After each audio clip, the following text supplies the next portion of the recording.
जहां आज देश भर में 78वें स्वतंत्रता दिवस की धूम देखने को मिल रही है। आज देश आजादी का जश्न मना रहा है। स्वतंत्रता दिवस पर तिरंगे के रंग में देश रंगा हुआ नजर आ रहा है। प्रधानमंत्री नरेंद्र मोदी ने लाल किले पर तिरंगा फहराया। तिरंगे की प्राचीर से देश को संबोधित किया गया। लाल किले की प्राचीर से देश को संबोधित किया गया। तिरंगे की लहर यहां देश भर में देखने को मिल रही है। लाल किले पर युवाओं से पीएम मोदी ने मुलाकात भी की है। बता दें कि युवाओं से बातचीत भी की गई पीएम मोदी की तरफ से। और आज देश भर में 78वें स्वतंत्रता दिवस की धूम देखने को मिल रही है। आजादी का जश्न पूरा देश मनाता हुआ नजर आ रहा है। स्वतंत्रता दिवस पर तिरंगे के रंग में रंगा हुआ है देश। प्रधानमंत्री नरेंद्र मोदी ने लाल किले पर तिरंगा फहराया है। लाल किले की प्राचीर से देश को संबोधित भी किया। इस दौरान युवाओं से बातचीत भी की।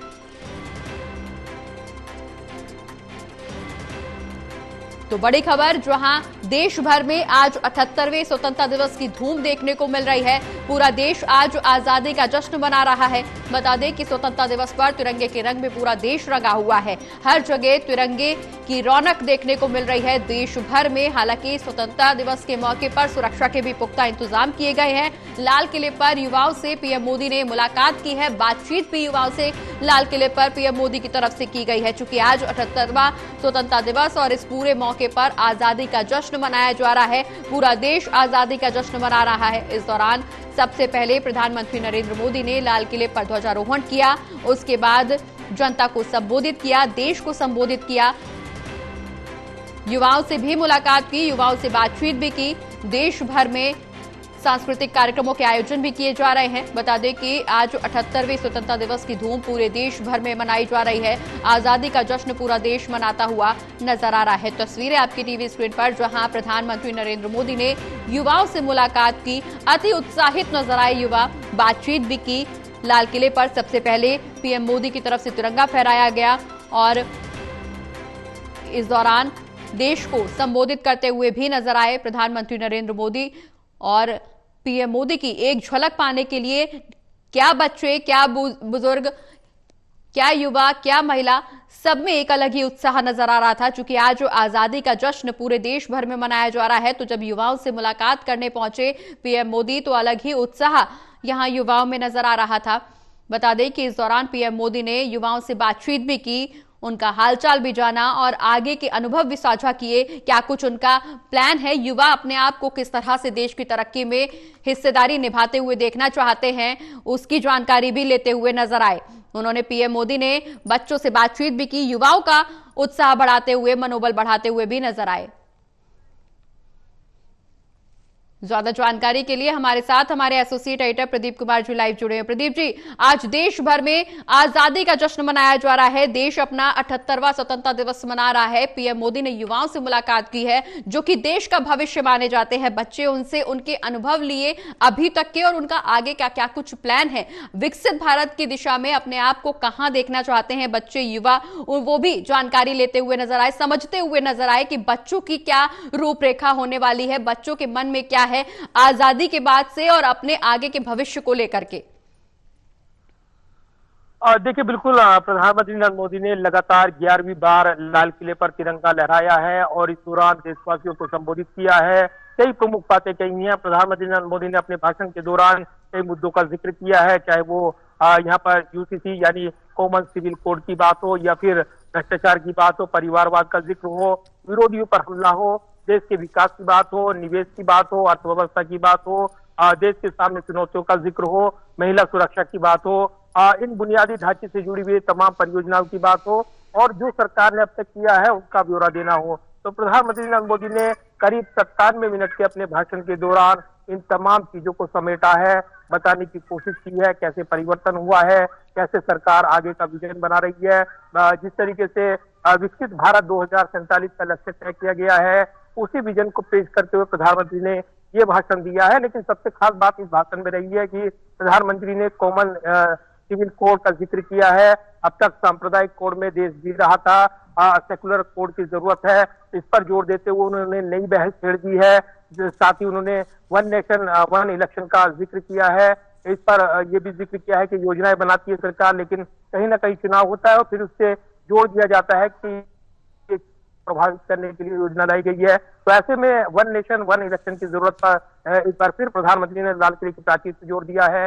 इसके अलावा प्रधानमंत्री ने कई प्रमुख बातें कही हैं और जिस तरीके से भाषण में अगर आप अलग अलग विवेचना करें, उसके संदर्भ निकालें, तो महिला सुरक्षा पर उन्होंने परोक्ष रूप से बंगाल में जो हाल ही में जो डॉक्टर के साथ जो हिंसा हुई, बलात्कार के बाद हत्या और उसके बाद गरमाया हुआ है पूरा देश महिला सुरक्षा को लेकर, उसका भी उन्होंने जिक्र किया और आपराधिक कानून को सख्त करने को लेकर, सजा को लेकर कई बातें उसमें कही हैं। इसके अलावा प्रधानमंत्री ने मुलाकात की है युवाओं से अपने संबोधन के बाद, उनके विजन को लेकर और जो उनका नजरिया है वो जानने की कोशिश की है। काफी उत्साह में दिखे। करीब 6000 विशिष्ट अतिथि इसमें शामिल रही हैं और खास बात यह कि नेता विपक्ष के तौर पर राहुल गांधी भी इस समारोह में शिरकत करते नजर आए हैं और वो खिलाड़ियों के बीच बैठे थे।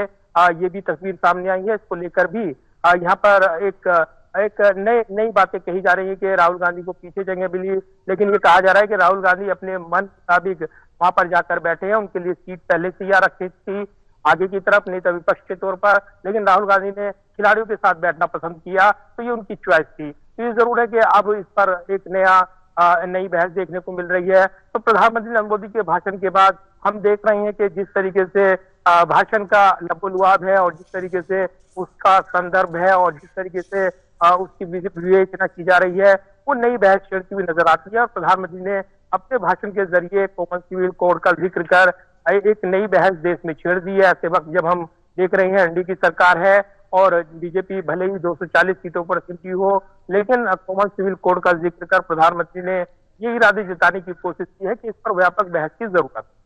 बिल्कुल प्रदीप जी, इस दौरान ओलंपिक पदक वीरों से भी मुलाकात करने को लेकर के चर्चा की जा रही थी। क्या उसको लिए भी कुछ अलग से प्रोग्राम यहाँ पर निर्धारित किया गया है? चूंकि जगह जगह पे सांस्कृतिक कार्यक्रम आयोजन किए जा रहे हैं और निश्चित तौर पर प्रधानमंत्री की तरफ से हर जगह एक अलग ही भूमिका वो निभाते हुए नजर आएंगे। देखिए बिल्कुल, और जिस तरीके से एक अलग ही पगड़ी में नजर आए हैं प्रधानमंत्री, क्योंकि लाल किले की प्राचीर हो, 26 जनवरी का गणतंत्र दिवस हो, प्रधानमंत्री अलग वेशभूषा में नजर आते हैं और उसमें उनकी मुलाकात होती है युवाओं से, जो उसमें लोग शामिल होते हैं और जो सरकारी योजनाओं के लाभार्थी हैं वो विशेष तौर पर बुलाए गए थे। उसमें अलग अलग योजनाओं से जुड़े लाभार्थी यहाँ पर पहुंचे थे, लाल किला परिसर में वो मौजूद थे। उन्होंने प्रधानमंत्री के भाषण को सुना है।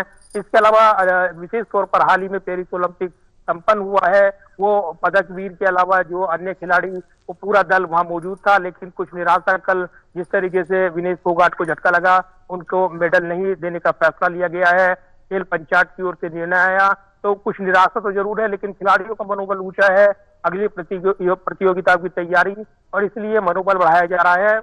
ये बताया जा रहा है कि आज प्रधानमंत्री नरेंद्र मोदी मुलाकात करने वाला है इन खिलाड़ियों के साथ और उसके बाद ये तस्वीरें, वीडियो बाद में साझा किए जाएंगे, लेकिन आज ये मुलाकात तय मानी जा रही है। और बताया जा रहा है कि दोपहर बाद जब प्रधानमंत्री इन खिलाड़ियों से संवाद करेंगे तो निश्चित तौर पर कई अनौपचारिक बातचीत करते नजर आएंगे, उनकी हौसला अफजाई करते नजर आएंगे, उनसे उनके अनुभव पूछेंगे, अपना फीडबैक देंगे। और हमने देखा है कि जब जिन्होंने खिलाड़ियों ने पदक जीता, उनसे प्रधानमंत्री ने फोन पर बात की थी, उनका हौसला बढ़ाया था, तो ये भी काफी चर्चाओं में रहा है। तो आज देश की स्वतंत्रता का दिन है, देश की आजादी का दिन है, देश उसका जश्न मना रहा है। पूरे देश में अलग अलग कार्यक्रम हो रही हैं, अलग अलग राज्यों की राजधानियों में मुख्यमंत्रियों ने ध्वज फहराया है, राष्ट्रीय तिरंगा वो लहरा रहा है। साथ ही अलग अलग हिस्सों में हर कोई बढ़ चढ़कर इस समारोह में हिस्सा ले रहा है। और मुख्य आयोजन दिल्ली के लाल किले पर प्रधानमंत्री ने लाल किले पर लगातार 11वीं बार झंडारोहण किया है, तिरंगे को लहराया है और कई प्रमुख बातें कही हैं। देश की सुरक्षा को लेकर भी उन्होंने परोक्ष रूप से पाकिस्तान को चेतावनी दी है, तो वहीं बांग्लादेश का जिक्र किया है और कहा है कि यहाँ पर जिस तरीके से हालात बने हैं, उनको उम्मीद है कि उस हालात से जल्द ही बांग्लादेश उभर जाएगा और विकास के पथ पर आगे बढ़ेगा, भारत उसके साथ खड़ा है। तो ये तमाम बातें प्रधानमंत्री ने अपने भाषण में कही हैं। चलिए, बहुत बहुत शुक्रिया प्रदीप जी, ये तमाम जानकारी हमारे दर्शकों तक पहुंचाने के लिए।